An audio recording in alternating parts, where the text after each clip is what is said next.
안녕하세요. 책 읽어드립니다. 아주 오랜만이죠? 이번에는 어차피 살 거라면 100살까지 유쾌하게 나이 드는 법. 지난 시간에 아버지 살아계실 때 더 많은 대화를 나눴어야 했다에 이어서 자식에겐 좀 더 무심했어야 했다를 읽어드리도록 하겠습니다. 내 아들은 천문학자다. 아들이 별에 관심을 둔 것은 초등학교에 입학하기 전부터다. 어린 나이에 별을 좋아하게 된 이유가 무엇인지에 대해서는 의견이 분분했다. 나는 명절 때가 되면 어린 아들을 데리고 은사이신 교수님 댁에 인사를 드리러 가곤 했는데 그때 교수님께선 아들을 앉혀두고 이런저런 질문을 많이 하셨다. 아들의 대답을 바탕으로 교수님은 엄마 아빠가 일을 하느라 모두 집을 비우니 바라볼 게 별밖에 없었을 것이란 진단을 내리셨다. 즉 별은 아들이 느끼는 분리불안의 상징이자 외로움을 달래주는 친구라는 뜻이었다. 과연 정신과 의사다운 말씀이었다. 그러나 내 생각은 달랐다. 나는 어릴 때 감나무 위에 올라가 외로운 마음을 달래곤 했다. 해방 후에 어머니는 이곳저곳으로 봉사를 다니느라 집을 비우는 날이 많았다. 그때 나는 누가 조금만 섭섭한 말을 해도 참지 못하고 잘 우는 아이였다. 어머니가 그리울 때면 나는 감나무를 타고 지붕 위에 올라가 혼자 울곤 했다. 그런 기억 때문에 등촌동에 택지를 분양받아 집을 지을 때 아이들 방의 천장 한 켠을 뚫어 지붕으로 곧장 올라갈 수 있는 사다리를 만들었다. 아이들은 곧 잘 기어 올라가 지붕 위에서 놀았다. 밤이 되면 총총히 뜬 별을 관찰하기에 좋았다. 나는 아들이 천문학자의 꿈을 키운 게 그때부터였을 거라고 추측했다. 아들의 꿈에 내가 일조했다는 생각에 어깨가 으쓱하기도 했다. 그런데 정작 아들이 천문학자가 되기로 결심한 것은 그보다 전이었다. 당시에는 서울 변두리였던 답심리에 살던 시절 골목길에서 앞집 옆집 친구들과 어울려 놀다가 해가 질 무렵이 되면 하나둘씩 엄마의 호출로 친구들이 집에 끌려 들어갔다. 아들은 직장에 나간 엄마 아빠가 돌아올 때까지 혼자 남아서 주로 하늘을 올려다보았다. 그러면 제일 먼저 자기 모습을 드러내던 밝은 별 하나가 있었다. 아들은 그 별의 정체가 궁금했다. 그러나 부모도 선생도 그 별의 이름을 몰랐단다. 그런데 우연히 학생 잡지를 보다가 그 별이 금성임을 알게 됐다. 그렇게 별에 대한 관심을 키웠고 아폴로 11호가 달에 착륙하는 모습을 보고는 천문학자의 꿈을 굳혔다고 한다. 아들이 천문학자가 된 배경에는 여러 원인이 있을 테다. 그래도 본인이 꼽은 가장 큰 이유는 그저 별이 궁금해서였다. 은사님의 진단처럼 부모와의 분리불안 때문도 별을 관찰하기에 좋은 집에 살아서도 아니었다. 그저 제 삶 속에서 별을 발견했고 별을 궁금해했고 별을 탐구했다. 그게 전부다. 아이를 키우다 보면 같은 사건을 아이가 전혀 다르게 기억하고 있어서 놀랄 때가 많다. 내가 아이를 위해 큰맘 먹고 한 일을 아이는 전혀 기억도 못하기도 하고 반대로 나에겐 흔적조차 남지 않은 기억인데 아이에겐 뼈아픈 사건으로 각인되기도 한다. 그래서 부모 노릇이 어렵다. 내가 준다고 해서 아이가 받는 게 아니고 내가 주지 않는 걸 아이가 받기도 하기 때문이다. 우리 가족이 등촌동에서 살던 시절은 내겐 그다지 좋지 않은 기억으로 남아있다.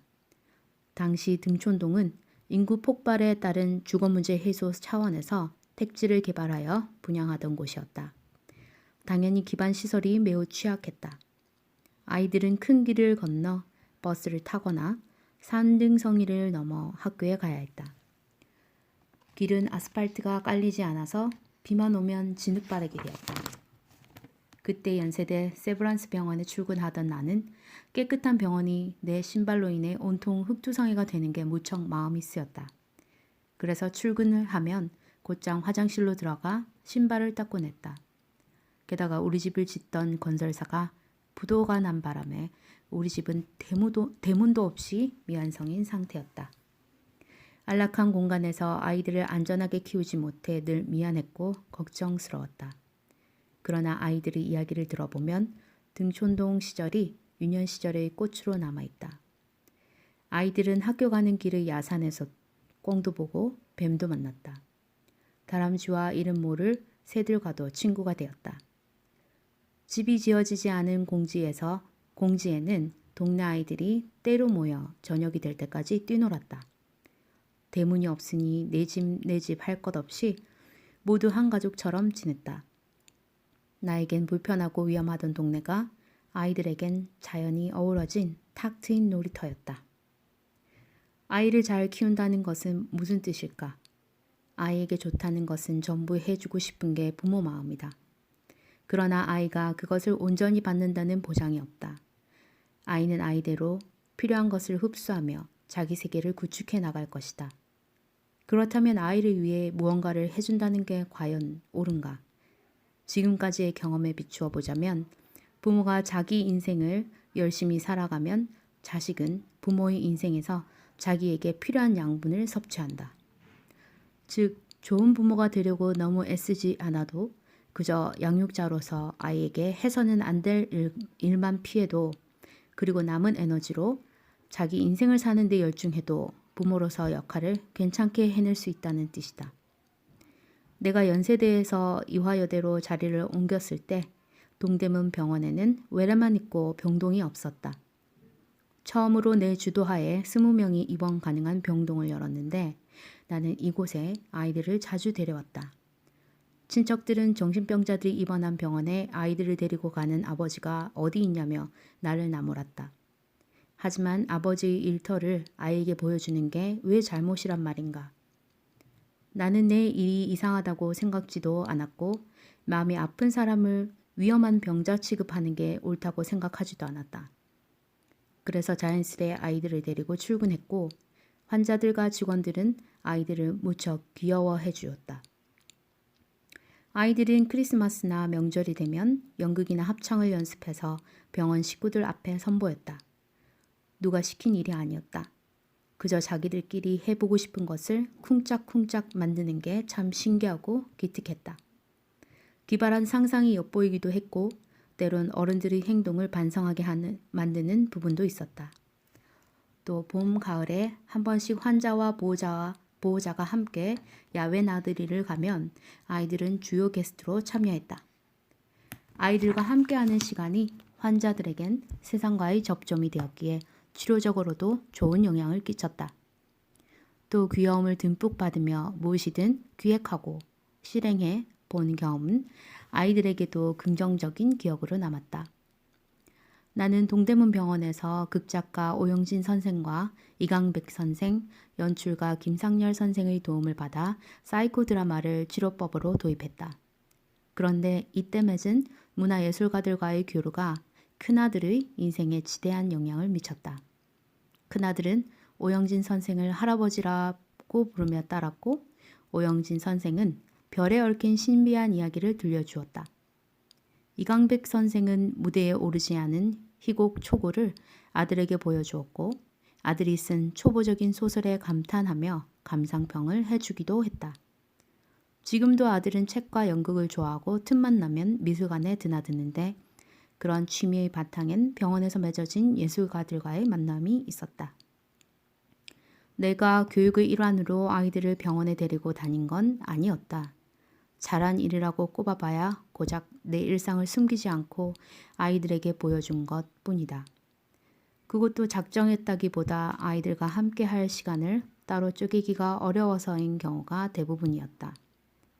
그랬는데 아이들은 새로운 환경에서 제게 필요한 것들을 알아서 흡수했다. 내가 잘 키운 것이 아니라 아이들이 잘 자라 주었다. 아이 키우기의 신비로움이란 이런 게 아닐는지. 아이를 잘 기르는 방법은 생각보다 단순하다. 아이와 좋은 관계를 맺으면 된다. 아이와 관계를 맺는 방법은 여타 인간관계와 다르지 않다. 그저 나라는 사람을 솔직하게 드러내는 것. 좋은 부모라는 상에 억눌리기보다 그저 온전한 인간이 되려고 노력할 것. 그러면 아이들은 자기 부모의 명함을 있는 그대로 받아들이고 거기에서 자기 삶을 알아서 꽃피운다. 그래서 좋은 부모와 나쁜 부모가 따로 없다. 그저 부모만 있을 뿐이다. 그러네요. 그죠?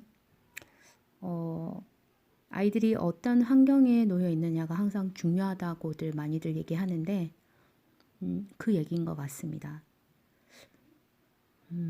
자기 일을 열심히 하고 또 좋은 환경에 데려다 주면 눈으로 보고 직접 느끼고 이거 참 좋구나 생각되는 거. 이거 나한테 도움이 되겠는걸? 아이들도 생각을 할 수 있고 판단을 할 수 있을 테니, 그리고 아주 어릴 때는 그런 판단력이 없을 때는 어떤 모방을 할 수도 있지 않습니까? 그런 상황에서는 어떤 여러 타입의 어른들이 하는 행동을 보고 저렇게 이해하면 되는구나 하고 행동할 수 있을 것 같아요. 판단도. 좋은 환경을 보여주고 아이와 좋은 관계를 맺으면 된다는 거. 그리고 솔직한 거. 아주 좋은 얘기였던 것 같습니다. 다음 시간에는 지난 삶을 후회하느라 시간을 낭비하지 말았어야 했다를 읽어드리도록 하겠습니다. 감사합니다.